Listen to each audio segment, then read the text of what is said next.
Let's go ahead and pray, and then let's get started, shall we? Let's pray.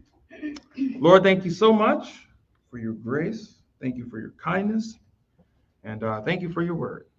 Pray, Lord, that this would be beneficial, and that overall you would be glorified. We love you so much, Lord, and give you due praise, for it's in your Son's name. Amen. Willie B, in the previous episode, has been discussing the ordinance of the Sabbath in chapter 2. We are in the book of Mark, okay? And we've been kind of tag teaming. So I took Mark chapter 1. He has finished Mark 2. And now I will be starting Mark 3, okay? He talked about the activity of the disciples, right? The intention of the Pharisees, the admonishment of Christ concerning the Sabbath and the function of the Sabbath. That man, the Sabbath was made for man, not man for the Sabbath, right? It would appear in chapter 3, this continues, okay? This discourse of the Sabbath. So we'll be kind of looking at that this morning. There are 4 points to this particular chapter. I really tried to break this down into 2 lessons. I just gave up. Okay, so you're just going to have to just bear with 3 of them.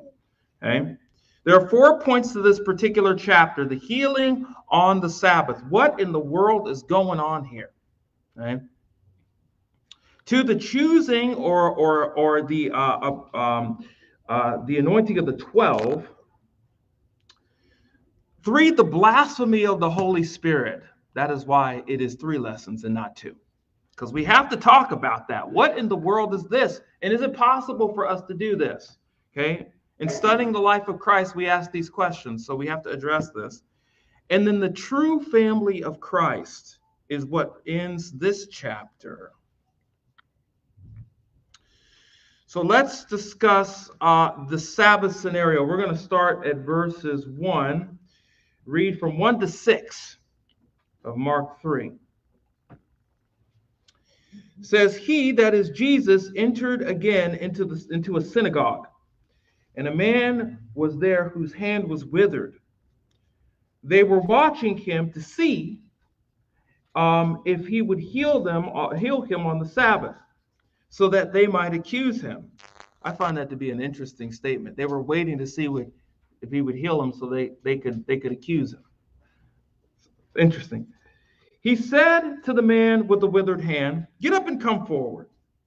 And he said to them, is it lawful to do good or to do harm on the Sabbath, to save a life or to kill? But they kept silent. After looking around at them with anger, grieved at the hardness of heart, he said to the man, hey, stretch out your hand. And he stretched it out, and his hand was restored. The Pharisees went out and immediately began conspiring with the Herodians how they might destroy him. Okay? So we see in verse 1, there's a man with a withered hand, literally a hand without strength. Okay, he could not use it. He was unable to do so. Okay? In chapter 3, verse 1. Then we see in verse 2 the intent of the Pharisees. The intent was to accuse him.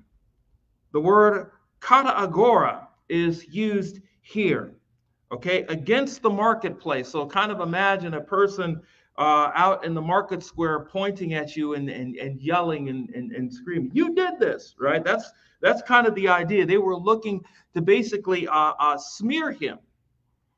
That was their intent. We see that they were going to blame him essentially for violating the law of Moses. This is kind of the idea. They were seeking to accuse him and using the Sabbath to do so because of the context we read, right? What I find fascinating here is they didn't just come in and just state this. They waited until he performed some action or some recourse, and then they accused him. Jesus mentions to the man who has an incapacitated hand to get up and come forward, And Jesus asks a very interesting question. Is it lawful to do good or to do harm on the Sabbath? To save a life or to kill one? Well, in order for us to answer this question, we have to look at the intent of the Sabbath. Will did this in chapter 2. So we're going to review this again and underscore this because this concerns this particular text. First, we see that the Sabbath in the scriptures of the Old Testament concerns the collection of manna in Exodus chapter 16, verses 22 to 26, that the nation of Israel was to gather twice as much the day before the Sabbath. It says this: on the sixth day, they gathered, that is Israel, gathered twice as much food, 4 quarts apiece. And all the leaders of the community came and reported this to Moses. And he told them, this is what the Lord has said. Tomorrow is a day of complete rest, a holy Sabbath to the Lord. Bake what you want to bake, boil what you want to boil, set aside everything left over to be kept until morning, right? So they set it aside until morning as Moses commanded, and it didn't have any maggots in it. In other words, they were to collect twice as much the day before so that they could boil and bake what they wanted the next day. Verses 25 to 26, eat it today, Moses said, because today is a Sabbath to the Lord. Today you will not find any in the field. For 6 days you may gather it, but on the 7th day, the Sabbath, there will be none. No manna for you, right? And of course, what happened on the 7th day? The people went out and tried to gather, and they looked for it, and they couldn't find it. Concerning God's word to Israel, the 10 Commandments, this after Exodus 20, this becomes an ordinance that is given to the nation of Israel to distinguish themselves from the rest of the nations. In Exodus chapter 20, verses 8 and following, we read, recall the Sabbath day and keep it holy. You are to labor 6 days and do all your work, but the 7th day is a Sabbath to the Lord your God. You must not do any work or activity. You, your son or your daughter, your male and female slave, your livestock, or the foreigner who is within your gates. You are not to labor, right? To do any work, according to God speaking to the nation of Israel. For the Lord made the heavens and the earth and the sea and everything in them in 6 days, and he rested on the 7th. Therefore, God blessed the Sabbath day and declared it holy. So the reason why they were given this particular ordinance was to remind them of creation and how God created the earth in 6 days and rested on the 7th. And so they were to do the same as a reminder.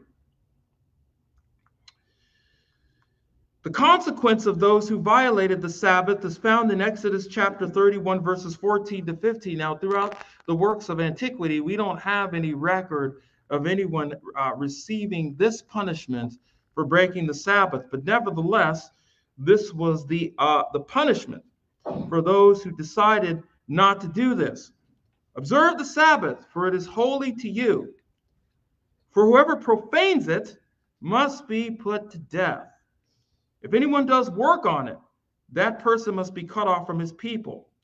Work may be done for 6 days, but the 7th day there must be a Sabbath of complete rest, dedicated to the Lord. Anyone who does work on the Sabbath day must be put to death. Again, we have no record of anyone being rocked to sleep because of this. But nevertheless, this is the ordinance that is given. I'm glad somebody got that.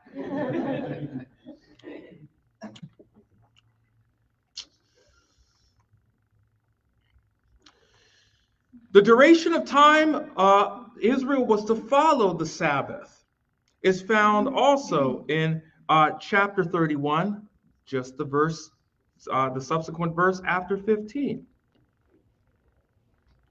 It says the Israelites must observe the Sabbath, celebrating it throughout their generations as a perpetual covenant, right? It is a sign forever between me and the Israelites. And then God underscores this again by mentioning his work. And he created the earth in 6 days and rested on the Sabbath. So this is something that was given specifically for the nation of Israel to complete as a unique people. In Leviticus, this is kind of underscored in very much the same manner. This is concerning the Day of Atonement, that during the Day of Atonement, they were to also have a Sabbath rest, a complete Sabbath rest, and it was a practice of humility. It says it is a Sabbath, a complete rest for you, and you must practice self-denial. It is a permanent statute. Again, to remember and recall their being not only rescued and delivered, but the atonement that comes from the fact that the high priest would go into the temple once a year and give the sacrifice before the Lord, and they would be it would be looked over. The offenses of God would be looked over for a year. Again, this was to underscore Christ and his work ultimately. So let's look at some observations of the Sabbath. The Sabbath has to do with the ordinances as it pertains to the nation of Israel. We don't practice the Sabbath, folks. No matter how much you cut it, slice it, dice it as the church, we are not to observe this as a practice for us. The Sabbath is associated with the work of God in creation. This is clear, right? The Sabbath has to do with the activity of labor as it pertains to the nation of Israel. And there was a Sabbath that was also associated with the Day of Atonement as well. And then lastly, the consequences of breaking the Sabbath carries with it capital punishment. It makes me wonder if that's one of the reasons why they're accusing him of doing this. It's because then they could take him and rock him to sleep, right?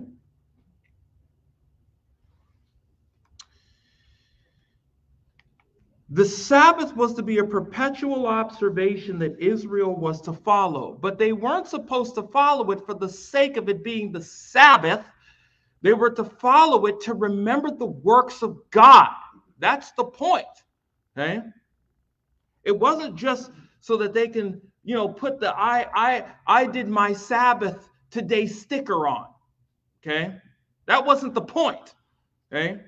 The point was to remember the works of God as it pertains to creation.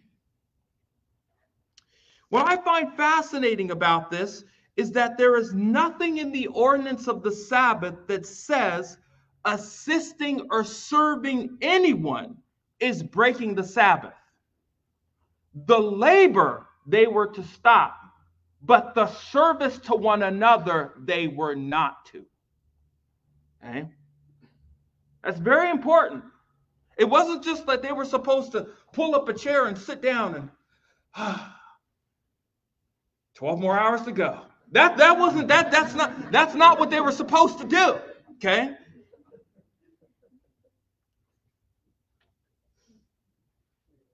But harming and killing a person is never lawful. That's the point of the question.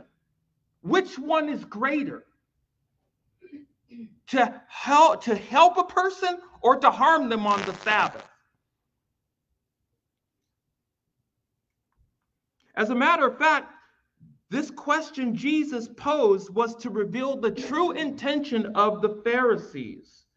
This is why Mark, by way of Peter, when he's writing this detailed historical account concerning Jesus, says this in verse 2. They were watching him to see if he would heal them on the Sabbath so that they might accuse him. It's fascinating to me that they were waiting for him to heal someone so that they can accuse him. Notice just the stubbornness of the Pharisees. The point of the Sabbath was to spend a day to reflect on the Lord's works and the words to the nation of Israel as a reminder to them they are going to use this Sabbath unlawfully against him. This is associated again with the greatest commandment. This is found in Mark chapter 12, verses 28 to 33. We're not there yet, but I want to highlight this. It says, one of the scribes approached. When he heard them debating and saw that Jesus answered them well, that is, the scribe asked him, which command is the most important of all? And Jesus answered, this is the most important. Listen, Israel. He quotes the Shema. The Lord our God, the Lord is one. Love the Lord your God with all your heart, with all your soul, with all your mind, and with all your strength. And the second one is love your neighbor as yourself.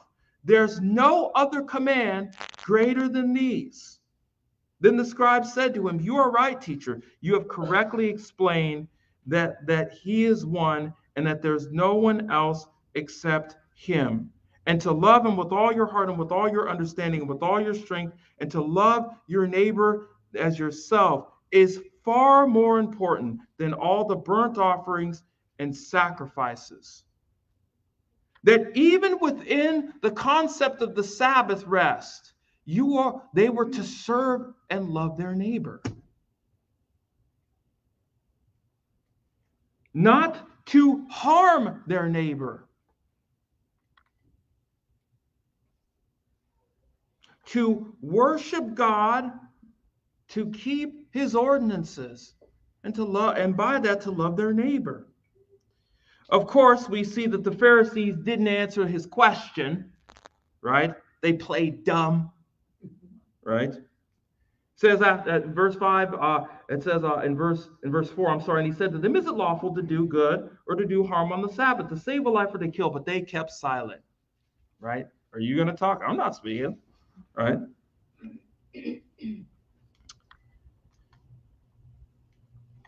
As always, Jesus uses this as a teaching tool to underscore the hypocrisy of the Pharisees and their belief system.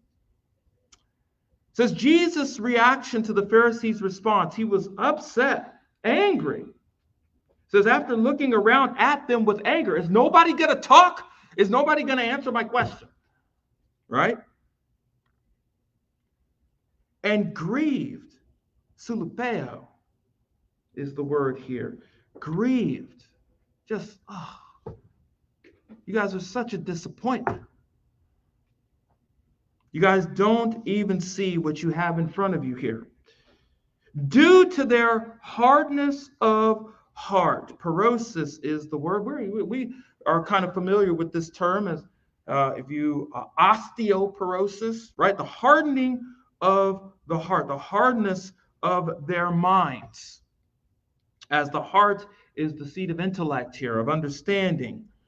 They are stubborn. This word is actually used in several places in the Greek scriptures. In Romans chapter 11, verse 25, Paul uses this word parosis to describe essentially the attitude of Israel.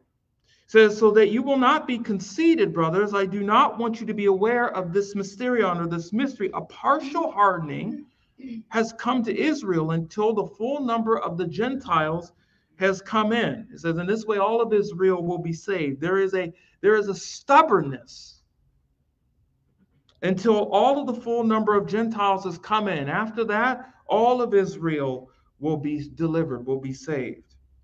Right? In Ephesians chapter 4, verses 18 and following, this is also used in light of the mindset of those who do not believe. It says, therefore I say this and testify in the Lord that you should no longer walk as the Gentiles walk. That is, in the futility of their minds. Because our minds have been renewed. We are not to think like individuals whose minds have not been renewed. They are darkened in their understanding, excluded from the life of God because of the ignorance that is in them, because of the hardness of their hearts. Same phrase here. Because of the stubbornness, they refuse to yield to the truth. And as a result, they're hostile.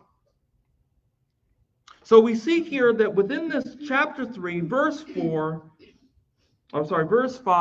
that Jesus is upset, frustrated, because it's like, guys, look, the things that I am doing before you should tell you who I am. And you refuse to believe this.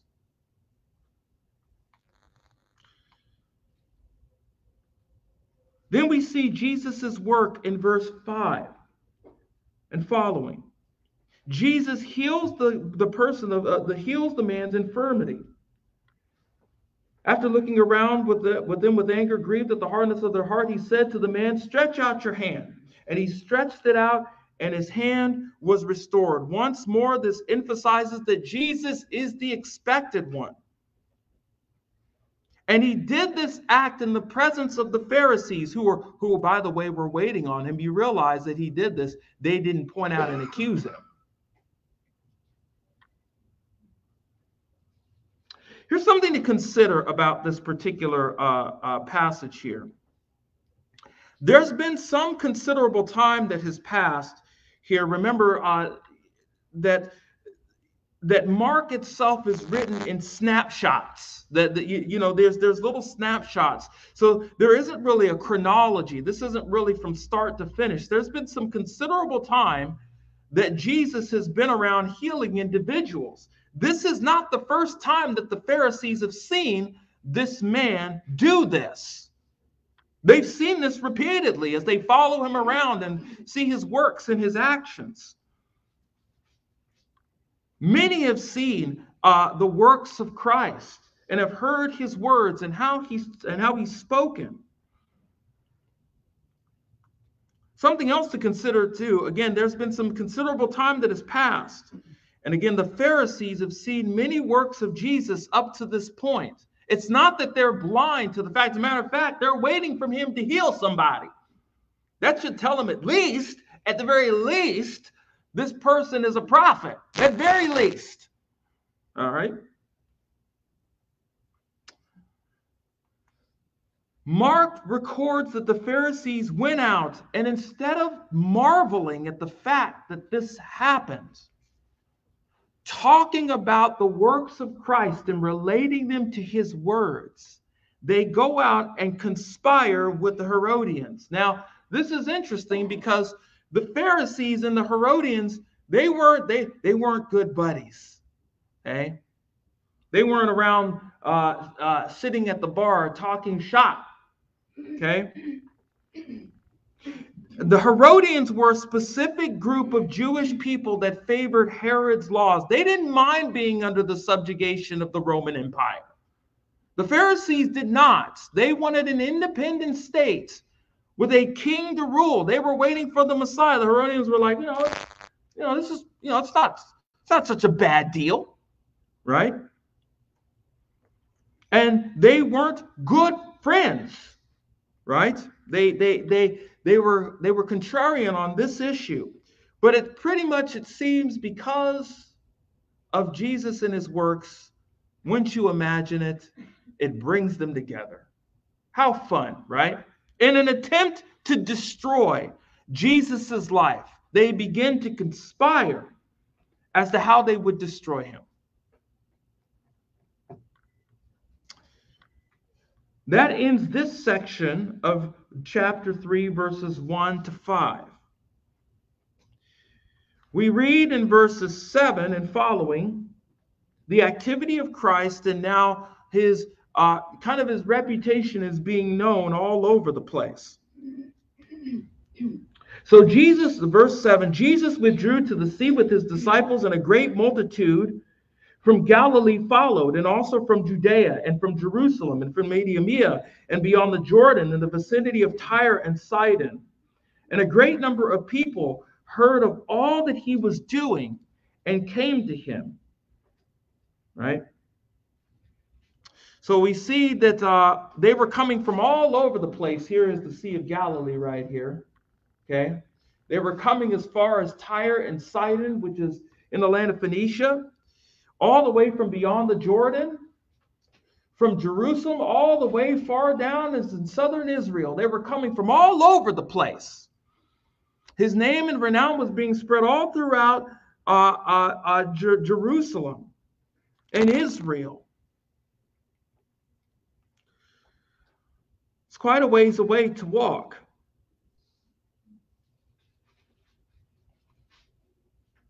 Jesus continuing to heal people of various afflictions and exercising people, as we see in verses 10 and following.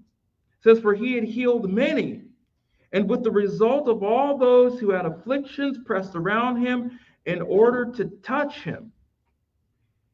Again, this is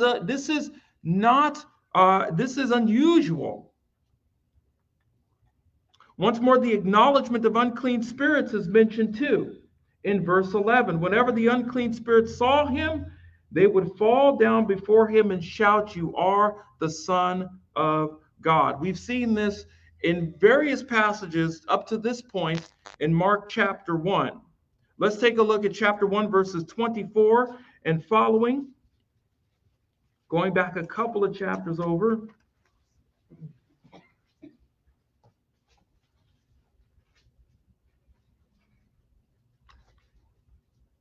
I'll start at verse 21, actually, just for some context. It says, they went into Capernaum, and immediately on the Sabbath he entered into the synagogue and began to teach. They were amazed at his teaching, for he was teaching them as one having authority, not as the scribes. Just then there was a man in the synagogue with an unclean spirit, just hanging out, I guess. And he cried out, saying, what business do we have with each other? Jesus of Nazareth, have you come to destroy us? I know that you are the Holy One of God. But Jesus rebuked him and said, be quiet and come out of him. And the unclean spirit convulsed him and shouted with a loud voice and came out of him. Then they were all amazed. So they began to argue with one another, saying, what is this? A new teaching with authority? He even commands the unclean spirits, and they obey him. Again, every time I read this, it's just amazing to me. Maybe I would have the same reaction. I don't know. But you have these unclean spirits who basically recognize who Jesus is. You know, oh my gosh, you're the Holy One of God. You're it, right?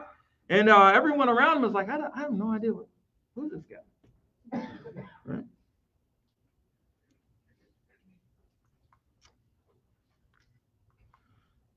The demons state that Jesus is the Son of God. Again, recall Mark chapter 1, verse 1 and chapter 1, verse 11. In Mark chapter 1, we give the introduction that essentially this is the thesis of the whole entire book of Mark concerning the life of Jesus, that Jesus is indeed the Son of God. And the activities that are read throughout the book of Mark underscore this claim. We see this too also in verse 11. I'll start at verse 9 of chapter 1. In those days, Jesus came from Nazareth in Galilee and was baptized by John in the Jordan. Immediately coming out of the water, he saw the heavens opening and a spirit like a dove descending on him.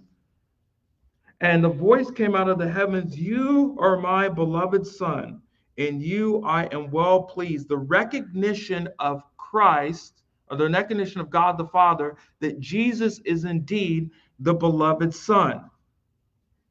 We mentioned the importance of this event because this was given as a testimony to all those around who were hearing and seeing this, that this was the one whom God sent.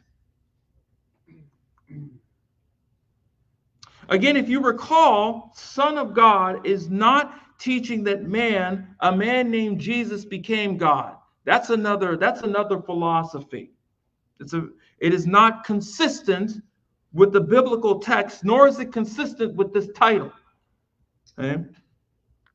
This title is not teaching that Jesus is an archangel who has been recognized as the Son of God. That's another alternate philosophy. That is inconsistent and incompatible with the title and with what God has revealed in his word. This instructs that Jesus shares the same nature as God. And it is associated with God's rule concerning Israel in the Messianic age. How do I know this? Isaiah chapter 9, verse 6 gives us this, highlights this. For a child will be born for us. We usually do this at Christmas time, but this is not a Christmas text. For a child will be born to us, a son will be given to us, and the government will rest on his shoulder. He shall be named Mighty Counselor, Wonderful Counselor, Mighty God, Eternal Father, Prince of Peace. The nation of Israel in the future will recognize the very nature of who Jesus is, as well as the world itself. The dominion will be vast, and its prosperity will never end. He will reign on the throne of David over his kingdom to establish and sustain it with justice and righteousness from now on and forevermore. The zeal of the Lord of hosts will accomplish this. We have been underscoring over this past time with the book of Mark that this was written to Jews who were Hellenistic. They were part of the Greek culture, and they probably didn't practice the ordinances. However, don't get it twisted, that these Hellenistic Jews probably knew and underscored the Old Testament. They knew the Old Testament. And so this phrase, Son of God, is being used to underscore that Jesus is indeed this one, the one who will rule over them. We see a similar phrase in the book of John concerning the nature and substance of Christ. It says, therefore, the Jews began, that is, the Jewish leaders began persecuting Jesus because he was doing these things on the Sabbath. But Jesus responded to them, my Father is still working, and I am working also. This is why the Jews began trying all the more to kill him. Not only was he breaking the Sabbath, but he was even calling God his own Father, making himself equal with God due to the substance. So the phrase Son of God is not a throwaway title. It is the recognition of the divine nature of God and who he is, and his direct association to the Messianic kingdom and the throne by which God has given to him. This is huge to the person, or to Peter, who is preaching this among these individuals. That's important. But here's another question too. Why does Jesus not want them to tell them who he is, or voice who he is? We see this here in Mark 3.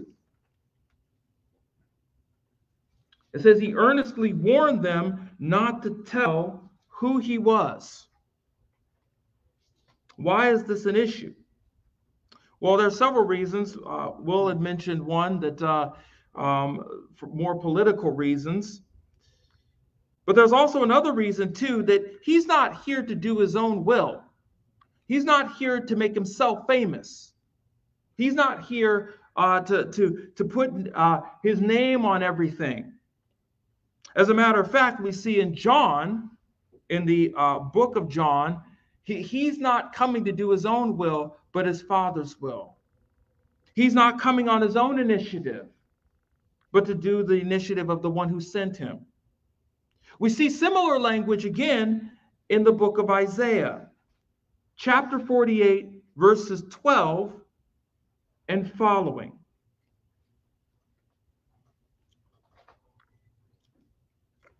One of my favorite passages. It says, listen to me, Jacob and Israel, the one called by me. I am he. I am the first. I'm also the last. My own hand founded the earth, my right hand spread out the heavens. When I summoned them, they stood up together. All of you assemble and listen.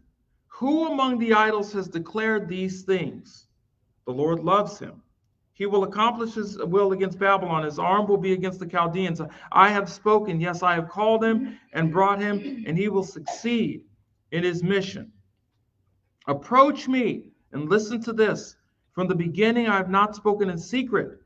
From the time anything existed, I was there. And now the Lord God has sent me and his Spirit. The underscoring of the mission of Christ in his first advent was to show and demonstrate that he was the Messiah, that he was the one who was to rule over Israel. However, he was not out for his own glory. We also see this underscored in Mark as well. Mark chapter 1. Verses 37 to 39.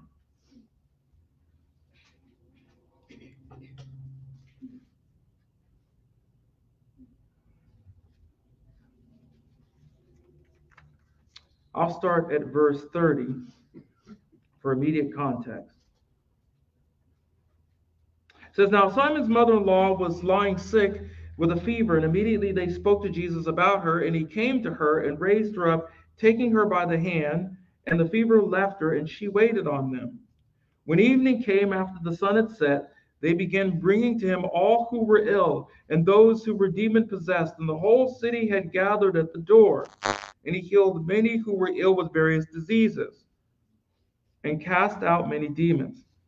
And he was not permitting the demons to speak, because they knew who he was. In the early morning, while he was still dark, Jesus got up, left the house, and went away to a secluded place and was praying there. Simon and his companions searched for him. They found him and said to him, hey, everyone's looking for you. He said to them, well, let us go somewhere else to the towns nearby, so that I may preach there also, for this is what I came for. So he went into all of Galilee, preaching in their synagogues and driving out demons. The activity of this demon possession is heightened into the invitation of the kingdom. He could have went out and said, hey, look, I'm here. Hi, guys. Appreciate you showing up. But instead, he goes to the neighboring villages. He doesn't go to the crowds that are looking for him. Again, this is to underscore the fact that he was about his Father's own initiative, that he was not about his own glory.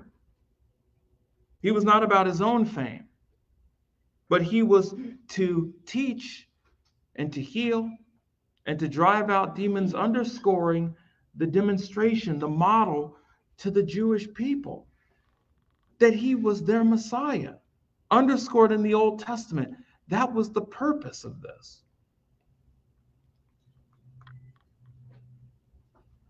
Mark, by way of Peter, demonstrating and going through great pains. It almost seems like every single chapter that we read, it's almost a repetition of the chapter before. That is the point to this. That Peter, while Mark is writing this, is driving home the fact that Jesus indeed is the expected one. This is the point. By the way of his teaching and instruction and activity. This, of course, by way of Peter, is being told to the Hellenistic Jews who do not maybe practice these things consistently, if at all, but they do understand the ordinances. They do understand the prophecies. They do understand the law and the prophets as it relates to the Old Testament and the law of Moses. They understand that. The reasoning, as we know, is because Peter, or Mark, by way of Peter, is bringing all of these things up.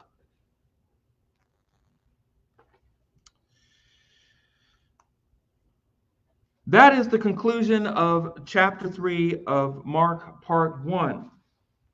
Chapter 2, we will go, or part 2, we will go into basically the calling and the appointing of the disciples, and we will begin to start to parse what blasphemy of the Holy Spirit is.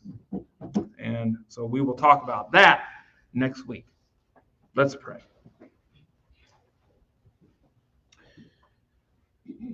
So we haven't really gone through a lot of verses, but Lord, there's so much stuff here.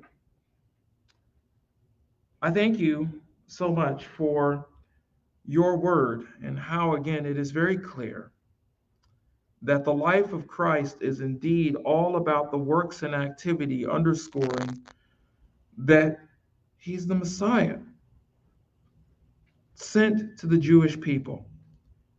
And by extension, by his death and his resurrection, we share in the spiritual blessings of your people. We thank you so much, Lord, for giving us, Lord, the method to understanding this text. May we continue to be sharp in our thinking, to focus on your work and your activity, and to keep our eyes fixed on the hope of his appearing and ultimately his return.